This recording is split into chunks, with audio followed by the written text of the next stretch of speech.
Pauvre. Bloqué derrière un véhicule lent, faut-il patienter ou dépasser? Alors ici, je me retrouve derrière un tracteur agricole avec une remorque. Il y a une ligne de sécurité, ce qui sous-entend qu'il y a pas une très bonne visibilité. Donc le plus judicieux, est-ce que c'est d'aller coller comme la voiture grise devant, derrière la remorque ou de rester à distance?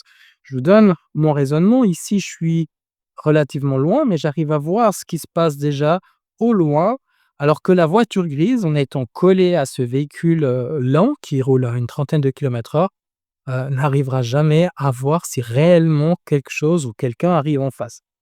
Donc, on a tout un avantage parfois de rester à distance pour se dégager le champ de vision.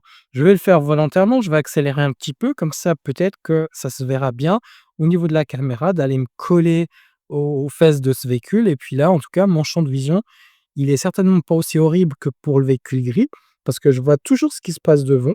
Je vois qu'il y a un 40 km/h, etc., qu'on arrive dans le village de Vuiran. Mais ça, c'est quelque chose aussi que vous avez de la peine à faire, les élèves, c'est d'augmenter votre distance de sécurité lorsque vous n'arrivez pas à dépasser. Et plus il est imposant, le véhicule, plus il sera judicieux d'augmenter votre distance. Très intéressant, il y a un bus qui arrive en face. Donc là, je vérifie juste mon positionnement, étant donné que je ne roulais pas à une vitesse très élevée.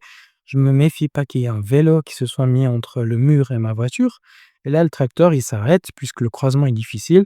Je pense que j'ai tout avantage de laisser passer la voiture qui s'arrêtait en face plutôt que de continuer trop tôt. Bon, pour moi, tout le monde arrive à passer. Là, tout le monde peut être servi. Je continue mon chemin. Là, les croisements sont difficiles. Le véhicule qui arrive en face, c'est une voiture, mais si c'était un tracteur ou un camion ou un bus, ce serait beaucoup plus difficile. Là, je me retrouverai toujours derrière ce tracteur qui est juste devant moi. Il y a cette dame, je vérifie juste l'angle mort.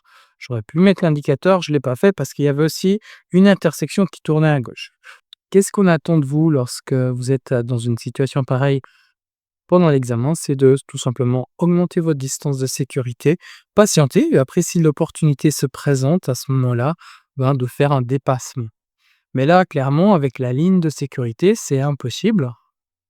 Et là, la visibilité au loin, on pourrait même pas se dire on se dépasse vite ce tracteur, parce que vraiment la visibilité est tellement mauvaise. Et puis en face de moi, il y a des voitures qui potentiellement arrivent à 80 km/h, à 80 km/h. Donc inutile de prendre des risques. Plus de 20 ans que je suis moniteur auto-école, j'ai accompagné des milliers d'élèves au succès de leur permis de conduire. Ce serait avec plaisir que je vous accompagne pour obtenir le vôtre. Au plaisir.